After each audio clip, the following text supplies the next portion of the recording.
질문 드리기 전에 세 분의 발제자와 토론자분들께 진짜 청년 중에 한 명으로서 정말 감사와 존경을 먼저 표하겠습니다.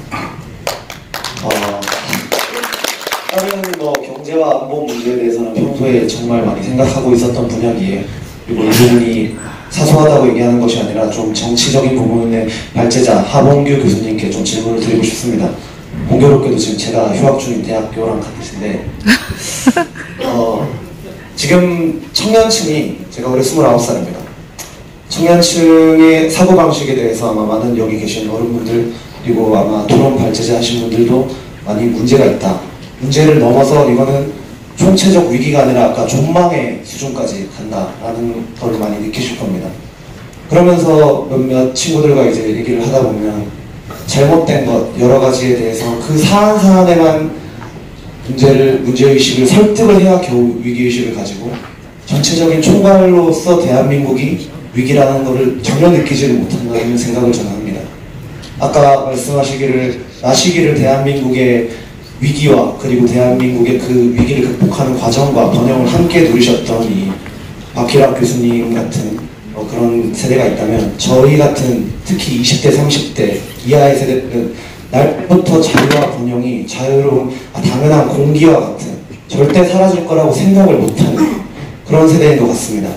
그런 의미에서 제가 이거는 최고의 호재다, 이것만큼 더한 게 없다라고 최근에 느끼고 있는 것은 손혜원 사건이니 아니면 북한이나 아니면 대한민국의 다른 문제가 아니라, 아시겠지만 HTTPS 차단, 그 인터넷 검열 관련 문제에서 음란물 문제에 관련해서 이제 인터넷 검열을 들고 나왔습니다. 그런데 이 인터넷 검열, 음란물 규제 관련해서 중국이 인터넷 통제를 했던 방식과 저는 매우 유사하다고 생각을 합니다. 이제 인터넷 통제가 들어가면 여기 들어가는 유튜브까지 차단되고 하는 그런 사태가 벌어질 텐데, 지금 언론을 넘어서 이 인터넷 차단을 하는 문제가 정치적으로 어떻게 생각하시는지, 그리고 이거에 대한 해결 방안은 지금 대한민국이 과연 존재하긴 하는 건지. 알겠습니다. 예, 알겠습니다. 다음 보고, 다음 분 다 같이 해가 토탈 패키지로 합시다. 예, 간단하게 좀 해주세요. 예, 부탁합니다. 간단할 것 같지는 않고요. 예, 오늘 아주 중요한 말씀을 해주셔서 굉장히 감사합니다. 사실 여러 지금 많은 분들이 대한애국당을 그분이 탈레반이니 헐리건이니 굉장히 욕을 많이 하고 있는데, 제가 애국당에 몸을 담고 있고 집회에 나오면서 보면 사실 저희가 많이 알고 있기 때문에 굉장히 분노를 한다고 생각을 합니다. 좌파들은, 교수들은 학교에서도 열심히 좌파 사상에서 가르치고 학생들을 가르치고 있는데, 우파 교수들은 지금 어떻게 하고 계신지가 제가 궁금하고요. 그리고 사실 이제 2017년도도 있었고 2018년도 선거가 있었는데, 많은 사람들이 대한애국당을 무시하고 지금도 우습게 보고 있습니다. 심지어 유명한 유튜버까지 국회의원 하나 있는 당이 뭘 하냐고 우습게 보고 있는데, 지금 정부랑 싸울 수 있는 당은 대한애국당 뿐입니다. 2017년도에 어차피 우파 쪽에서 나온 사람은 되지 않을 거였는데, 탄핵을 부르짖었던 조원진 의원이 숫자가 좀 제대로 있었다면 우파는 지금 새롭게 설 수 있었을 것입니다. 작년 2018년 선거도 마찬가지고. 그래서 지금 교수님들은 지금 대한애국당은 비어있으니까 대한애국당에 들어서서 일을 하시던가, 아니시면 후원을 하시던가, 아니시면 2020년 내년 선거에 대한애국당에서 어떤 사람이 나오더라도 무조건 찍어주도록 학생들을 교육해 주시기 바랍니다. 네, 시간이 장작 지금 3시간 흐르는데 중간에 안 쉬고 화장실도 안 가고 여기 계셔서 고맙습니다. 네. 자, 여기 이제 발표하신 분들 간단하게 1분, 2분 사이에 발제하신 분들이 돌아가면서 이 질문을 받으시고 끝이기로 여기 답을 해주셔도 넣고 결론도 맺으시고 한 코멘트로 간단하게 1분씩 부탁합니다. 예, 우리 젊은 지금 한마디 인터넷 문제가 취업 문제 이런 거예요.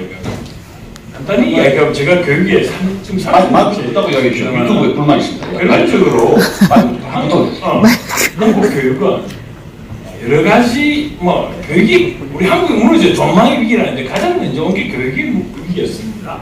제일 먼저 YS부터 전 세계가 국제화 시대, 예를 들어가지고 탈냉전될 때 전 세계는 긴장을 했습니다. 이 시기를 어떻게 할 것인가 해서 미국, 영국, 일본 할 것 없이 전 세계가 선진국들은 국민 교양을 강화시켰습니다. 근데 한국은 국민 교육을 없앴어요. 그것도 박정희 대통령이 가져온 거였습니다. 일본에 있는 걸 일본도 제가 만든 게 아닙니다. 미군이 만들어준 그걸 갖고 쓰고 있는데 그걸 늦게라도 가져왔는데 그것만이 없었어요. 그 결과 학생들의 교육이 어떻게 되겠습니까? 엉망이 된 거죠. 기본적인 자세가 안 돼 있는 겁니다. 어느 나라에 학생들이 국가, 애국 이게 없는 나라가 어디 있습니까? 그건 말이야. 모든 교육의 기본은 애국입니다. 그런데 그거라도 안 가르치는데 뭐가 되겠습니까? 그러니까 굉장히 간단하게 얘기하면 지금 좌파는 감히 독재라고 이야기할 정도를 하고 있습니다. 다 잡고 있다고 생각해요. 언론도 언론도 잡고 있죠. 언론 사법부 다 잡고 있어요. 요즘 사고가 조금 나긴 했지만 잡고 있어요. 자신 있습니다. 돈도 있어요. 우파는 돈이 하나도 없습니다. 근데 좌파는 돈이 엄청납니다. 왜? 우리나라 유명한 노조가 전부 다 자금을 갖고 있잖아요. 그거는 다른 나라 같으면은 노동부 장관이 체크를 해야 돼요. 근데 우리 한국은 대통령도 못합니다. 자금이 어디 가는지. 그러니까 이길 수밖에 없는 전쟁이 되고 있는 거예요. 그러니까 얘네들이 인터넷까지 통제하겠다는 겁니다. 그런데 너무 과하다 보면은 사고가 나겠죠. 그걸 바랄 뿐입니다. 우리 한국 사람들은요 너무 순진하고 어리석고 꼭 바보 같아요. 좌파한테 놀아나는 그러니까 개돼지라는데 이제 개돼지를 알기 시작했습니다. 제가 1년 전에 제가 국립대 교수입니다. 우리 학교에 있었던 어떤 행정부 직원이 자기 그 유명한 거 개돼지다. 국민 개돼지라는 말을 썼다가 쫓겨났다 이번에 복직이 됐어요. 그런데 제가 제 블로그에 한 국민은 개돼지인 이유 100가지 해가지고 3일 만에 완성해서 올렸습니다. 이유가 100가지를 하니까 아무도 못 건드립니다. 그런데 그걸 이제 깨달아야 됩니다. 국민들이 보기 시작합니다. 이제는 사람들이 만나면은요, 매번 뭐라 하냐, 개돼지 교수님 이렇게 알게 되는 거예요. 알면 깨우칩니다. 아시겠죠?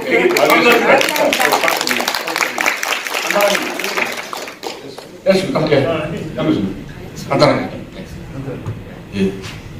제가 아는 어느 교수, 학자이라는 자가 책을 썼는데 사람을 위한 금융이라는 책을 썼어요.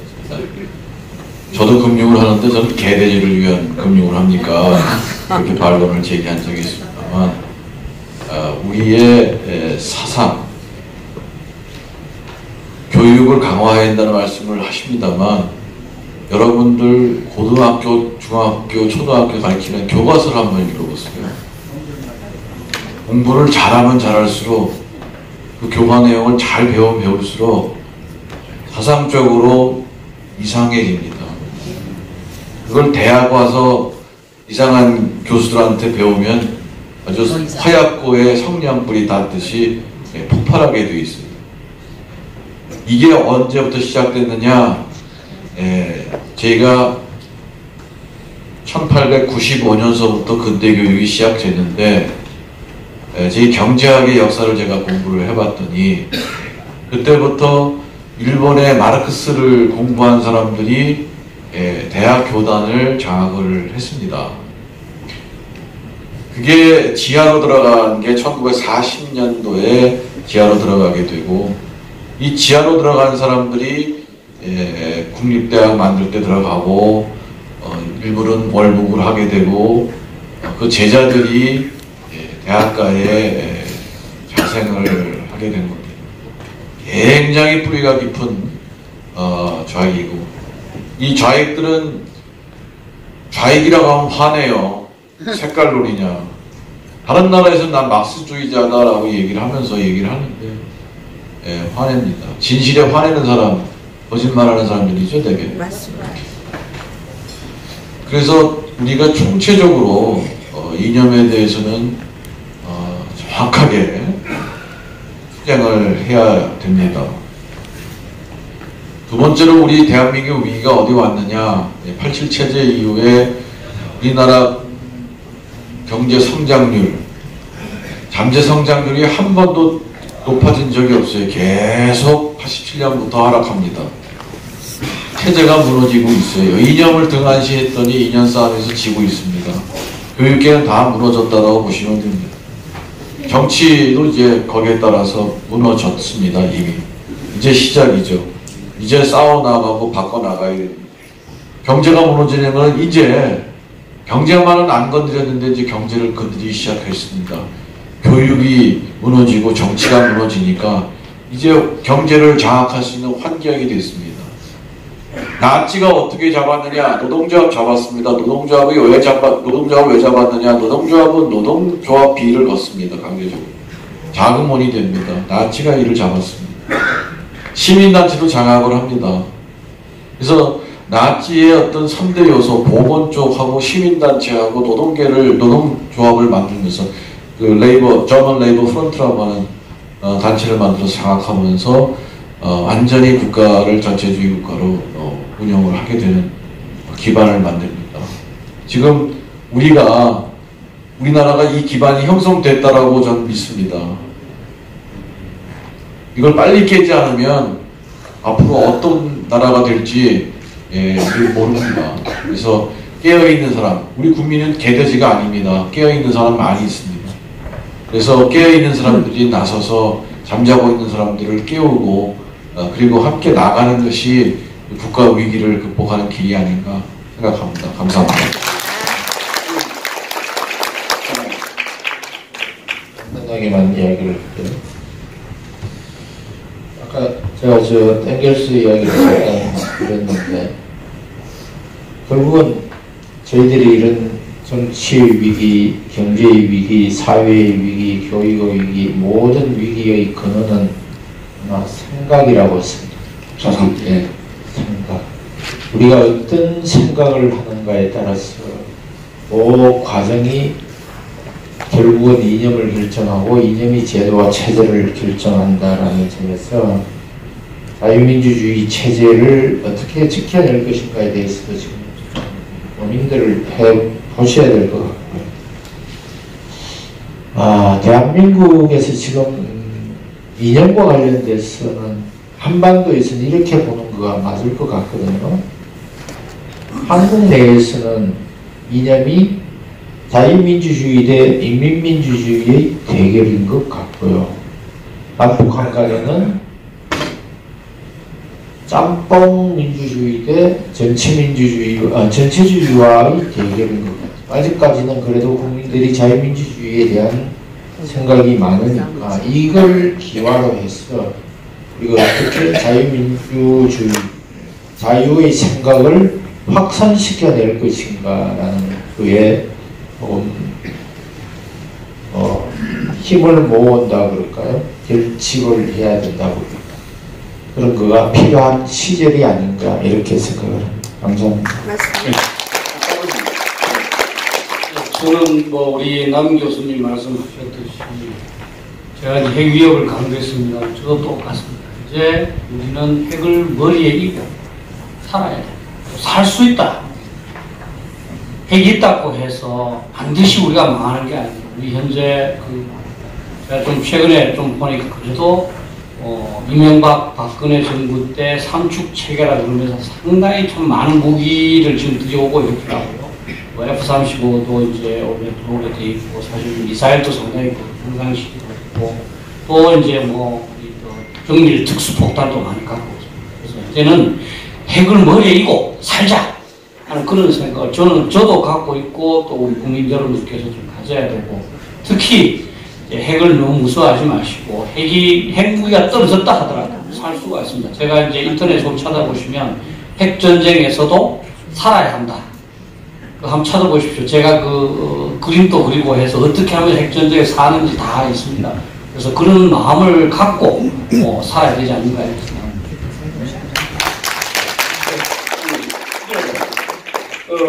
질문에 대한 답변으로 제가 가름하겠습니다. 아까 두 분의 여성분께서 질문을 해주셨는데 뭘 어떻게 될 것인가 했을 때 간단합니다. 지금 상황에서 내가 할 수 있는 게 뭔가 그것만 전념하면 돼요. 나머지는 잊어버리고 그건 닥치는 대로 또 하면 돼요. 제가 이번 27일 무슨 내용이 나올지 모르지만 나오면 또 닥치는 대로 하면 된다. 그런데 그건 우리가 어떻게 할 수가 없어요.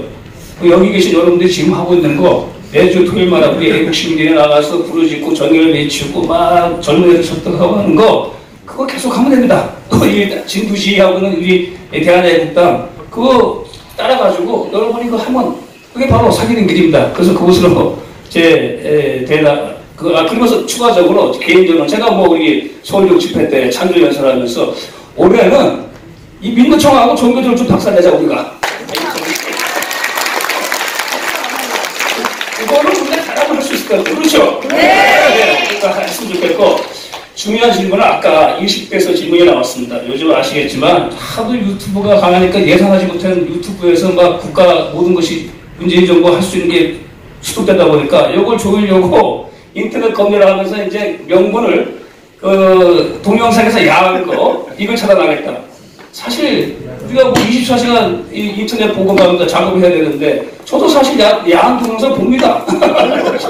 자, 그게 뭐냐? 그걸 해가지고 들어가가지고 이제 결국은 뭐 유튜브를 가지고 제한하겠다는 거죠. 노골적으로 하고 있지 않습니까? 자, 그래서 그거는 질문을 던진 우리 이제 20대 질문자가 던지는 거. 자, 이제 20대들이 30대들이 이제는 분간력이 있어야 돼요. 더 이상 이제 우리가 제가 뭐 20대 붙잡고 뭐 비주얼 설명할 시간도 없고 그런 에너지도 없고 봐라. 니네들 24시간 인터넷 독해가지고 그나마 너희들이 지금 말이지 취업도 안 되고 말이지 돈도 없고 말이지 미래로 불안정하게 해가지고 결국 인터넷 들어가가지고 마음의 위안을 삼는 게 야한 동영상이라고 보면서 그나마 위안을 삼는데 그것마저 정부에서 개입해가지고 보지 못하게 한다. 20대 피 끓는 20대들이 들고 일어서야 됩니다. 사실 이거는 20대 뭐라는 걸 말씀을 드리고 그리고 또 하나 정치권이 뭐 하는지 저는 애국당이 적극적으로 이 검열에 대해 가지고 좀 성명을 발표했으면 합니다. 왜 못하느냐? 동영상을 규제한다고 하니까 특히 야한 걸 하니까 명분이 맞잖아. 그래서 난 이 문재인 정부가 정말 아주 우리 불건전한 이런 아주 동영상을 없애가지고 국민들의 윤리와 우리 사회 깊은 양성을 하겠다 그런 분들이 나왔으면 100% 제가 지지하고 말이죠. 국민 건강한 국민 정신을 위해서 환영을 하죠. 그거는 믿기죠. 그러니까 누구도 이제 반발을 못하는 거예요. 인터넷이 불법 말입니다. 그런 야한 동영상을 하겠다는데 그걸 하지 말라고 하게 되면 야 이거 뭐냐 해가지고 욕먹을까봐 정당이 아무 얘기도 못해요. 그거는 이제 믿기고 그래가지고 결국은 인터넷 상에 특히 지금 정부가 큰 부담을 갖고 있는 유튜브를 가지고 어떻게 된다네 이걸 좀 와해시키겠다는 건 뻔히 보이지 않습니까? 지금 중국이 그렇게 하고 있는데 중국보다 좀 앞서가려고 하고 있어요. 못된 거는 다 배우고 있어요. 지금 말이에요. 그거는 우리도 정당도 책임을 갖고 이거는 개인이 갖고 있는 프라이버시고 그거는 기본권에 속하는 것이다. 특히 지금 인터넷 세상에 말입니다. 정부가 그건 자발적으로 우리가 정화를 하면서 불순한 이것은 우리가 하는 그런 걸 전개해 나가야 되는 것이지 그런 꼼수를 갖고 정치적으로 합니다. 적극적으로 하고 아까 질문 던진 20대 30대가 들고 일어서야 돼요. 이건 바로 오는 거 아니야. 뭐 자유주의가 뭐니 민주주의가 뭐니 설명을 잘 모르면 뭐 그건 어쩔 수 없는데 이거는 바로 실제로 접하는 자기와 관련된 그거 아닙니까? 그래서 이거는 우리가 할 수 없다. 20대 30대가 너희들이 알아서 들고 일어서가지고 정말서 분기해라. 그래가지고 정부의 그런 탄압, 언론 탄압, 기본권 탄압을 가방에 맞설 수 있는 그런 20, 30대가 이번 그 정부의 정보 검열을 통해서 반드시 조직화되어지고 이것이 광장으로 나가기를 기대합니다.